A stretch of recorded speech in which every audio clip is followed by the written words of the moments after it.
Ladies and gentlemen, my name is TotalBiscuit. I'm here to ask and answer one simple question. WTF is Trine? Well, when I was a kid, I liked to be put to bed with a bedtime story, as I imagine a lot of you were, and right now it's about 2:45 in the morning as I record this. What better way to cap off the evening than to play some Trine, which is basically a bedtime story in the form of a video game. It's a very fairy tale style puzzle platformer with physics-based stuff, and plenty of combat and things like that as well. And also a sort of Lost Vikings theme to it. It's not exactly the same, but it does have 3 characters that you switch between at will. It's very, very cool. And it's part of the Frozen Byte bundle, the humble Frozen Byte bundle, which is why I'm featuring it right now. It is an older game. It's been out for over a year now. So that's the reason that I'm featuring it, because you can now get it as part of that bundle alongside Shadowgrounds, Shadowgrounds Survivor, a prototype of a game called Jack Claw, and a pre-order for the game Splot, for whatever you want. You can pay whatever you want for it, and the URL so that you can download that and purchase it is below this video, so go check that one out. And it is also a charitable thing. You can choose to donate some of the proceeds to charity as well. That's very worthwhile. Now, before I go on, I would like to say to people, you might think it's very clever to donate under $1 or whatever, or donate a cent. Well, really, you're ripping these guys off if you do that. You're actually costing them money in bank fees and bandwidth, and to be fair, that is the scummiest thing you could possibly do to an indie development company that's just trying to survive. That is awful, so don't do that, please. Now, bear in mind that these guys are also coming up with Trine 2, so you are directly helping finance that development, which is a very good thing indeed. These guys are highly talented. So, without further ado, allow me to show you what I consider to be Frozen Byte's masterpiece. This is Trine. Our new heroes were overwhelmed by the effect of the mysterious object. The wizard tried hard to remember everything he'd learned of the shrine and its artifact. His mind raced through ancient tales and legends. Finally, the wizard remembered. The treasure, the ancient object, was a device that could bind souls together. How it worked, he did not know. But he knew that it was connected to the legend of the Guardian, whose earthly remains had been buried in the catacombs deep underneath the Astral Academy. The tomb resided right below the shrine. The wizard could not explain it, but he was sure the object was called the Trine. The knight didn't care. A more pressing concern was on his mind. Oh, yes. The first thing I really love about this game is the fact that you've got this fairy tale style narration. They've got a great voice actor in to do it, and indeed the voice acting in the game is also fantastic, although there isn't a huge amount of it. It's all her fault. We must take her into custody. She stole the king's treasure! Did you not understand a word I said? It is not treasure, it's an ancient object, the Trine. I believe it has bound our souls. We are stuck together. But she... The thief remained silent. She was waiting for the right moment to escape, hopefully with the treasure and without the pair of fools. I think I know how we can use the device as we like. There you go. So, you can switch between these 3 characters. They all have different abilities. This is the knight. He's got a shield, he's got a sword, and there are other weapons you can pick up throughout the game. He is the heaviest of the characters, and this game is kind of physics-based, so that does matter. The thief, easily the lightest of the characters, can jump the highest, has this rope swing, which will allow you to clamber over almost anything, and also has a bow, which can also be upgraded. And the wizard, who has no direct combat abilities, but can summon objects. Like this. And can also levitate certain objects. Like this. Now, in single-player mode, you can switch between them at will. Very easy. And they also have their own hit point bars. So if you lose one, it's not a disaster. The game is designed so that you can beat it with all 3 characters, although some of the parts do get a little bit tricky if you don't have access to certain characters. In the multiplayer, which sadly is not online, and if it was, this might be one of the best games ever made, you have all 3 characters up at the same time, and you actually have to get everybody across the barriers and the levels, and that's much trickier, but you can also do all sorts of crazy inventive stuff, and that's what I really, really like about it. As you can see right now, I'm just trying to figure my way through here. There's I could do all sorts of things. I mean, if I wanted, I could just switch to the thief and rope swing up there, but you know what, I kind of like being the wizard. Or I could switch to the knight to do all the fighting, but you know what, I kind of like being the wizard. They don't scare me. On guard! Well, that might be true, but I have box. Enjoy box. But yes, usually not a good idea to try and fight them that way. Get the warrior out, smack him about a bit. Bear in mind, you can also send them flying if you actually know what you're doing. Just kind of cool. Now, I don't believe we can actually levitate that to where we want to go, which is sad. I would like to smack him in the face with that, but I don't think that's going to happen. That works. I love it. I love it. You're getting the ability to summon various other shapes. Oh, stop Find whining. a way to reverse the spell, to undo the magic. The tomb of the Guardian in the catacombs may have the answer, and it's not far away. Mm-hmm. This game does have a kind of a cool plot. Admittedly, it is very fairy tale-ish, so don't expect any particular depth to it, but it is charming in pretty much every respect. Plus, it's also worth exploring all the levels to get 100% completion, because these little potions actually give you experience. And if you gain experience points, you can then upgrade various abilities, as you can see right here. These are the only ones you have right now, but you do get more as you go through the game. As I said before, you can get to pretty much every object by using all three characters. It just gets very, very difficult in order to do so. Sometimes you might say have to create a box and then jump on it as the knight or whatever.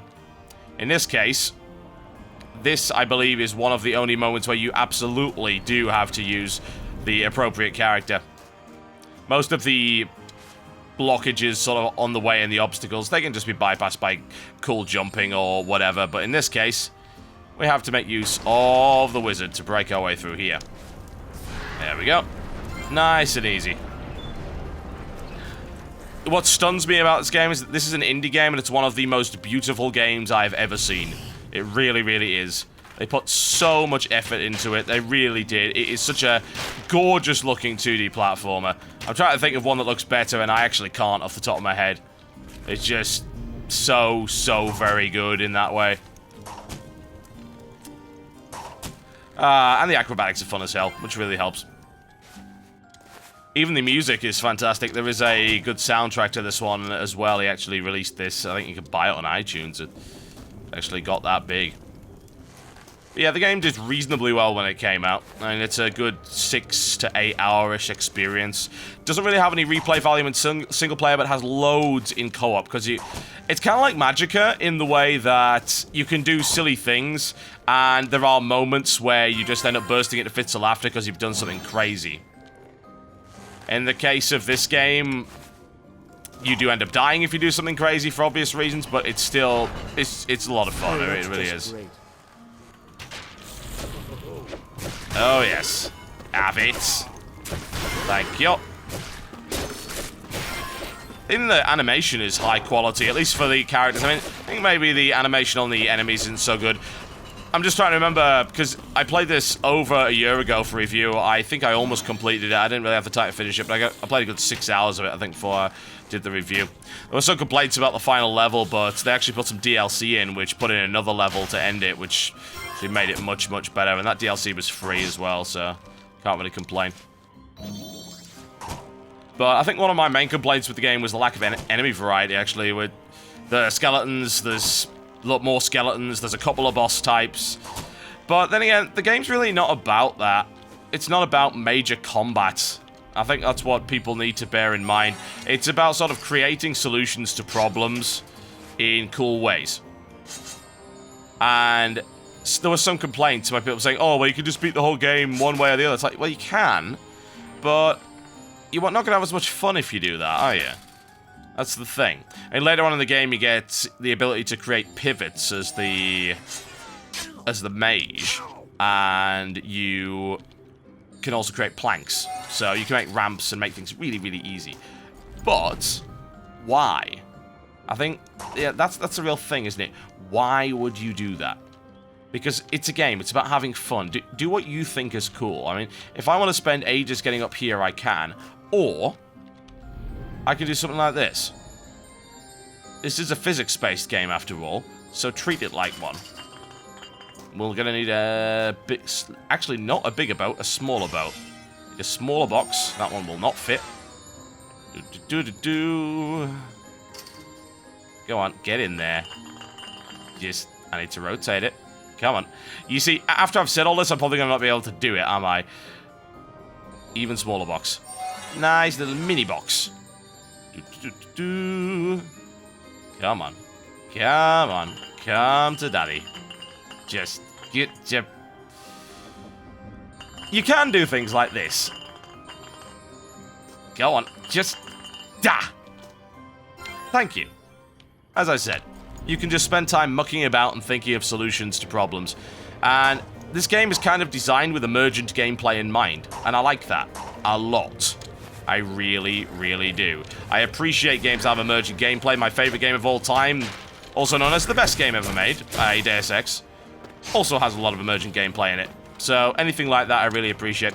The funny thing is, I think Trine was actually one of the only games that really got me thinking, I am absolutely in love with a platformer. And I'm not a big platformer fan.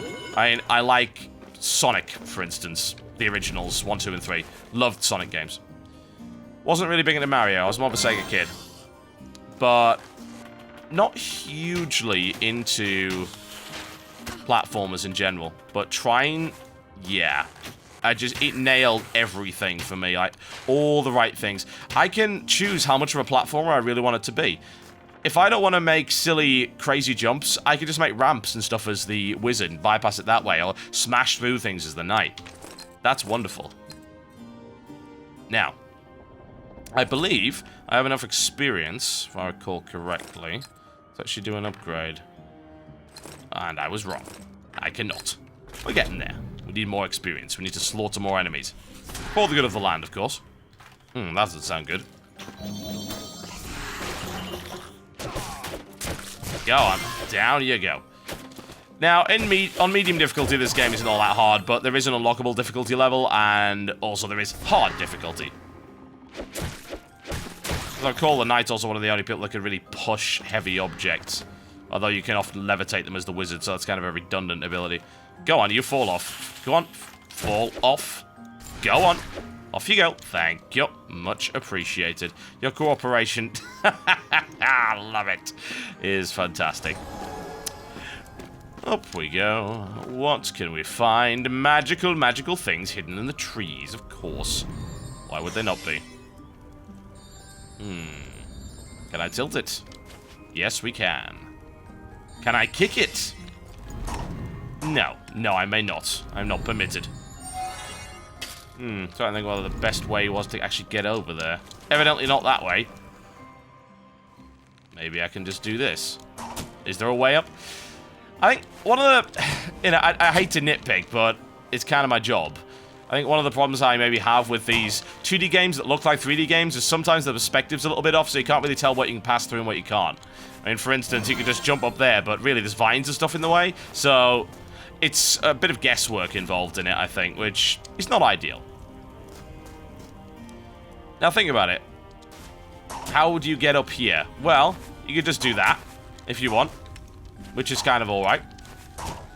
You jump on there, and then I believe you can attach yourself to one of those, but you're just going to get a little bit higher to make that happen. Don't quite have the height I need. Come on. There you go. Or I could make boxes and climb on them, or I could levitate these and turn them around so that I can just walk across them. A lot of options. Always a lot of choice in this game, and there are very few areas that you are restricted to just one path. And I adore that, I really do. For instance here, a way of getting around it would be to create a box, jump on the box, take minor damage. It's okay. We're fine. We have a tough little wizard right here. How do you get through here? Well, you know, that's a great way of doing it. Or you can just time it and jump and run if you like. It's all good. I don't think creating boxes would really help there, but hey, you can if you like, if you're a box addict like myself. Or you can even push them into the fireballs and you can kill them that way. It's just so good. It really, really is. I mean, it's so hard to criticize this game, aside from the minor things like, hey, it doesn't have online co-op, it's local only. Which, you might think, oh, that's a pain in the ass for PC. Hell no, it isn't. It's really easy. you have lots of USB ports. Plug in multiple keyboards. You can actually play this with multiple mice and keyboards, all with 360 pads, which works perfectly fine. So yeah, nothing wrong with that at all. Not in any way. You might think, well, TotalBiscuit, you're doing much better at this. Well, this isn't really much of a puzzle game. Now, I'm bad at puzzle games, and this really isn't one. This game allows you to solve things in the way that you want, whereas puzzle games, generally there's only one solution to it, and my mind just doesn't work the way that puzzle games do, i.e. the right way. I am broken. Now I'm thinking of Pantera. Nothing wrong with that. Death to all those who play false metal, folks.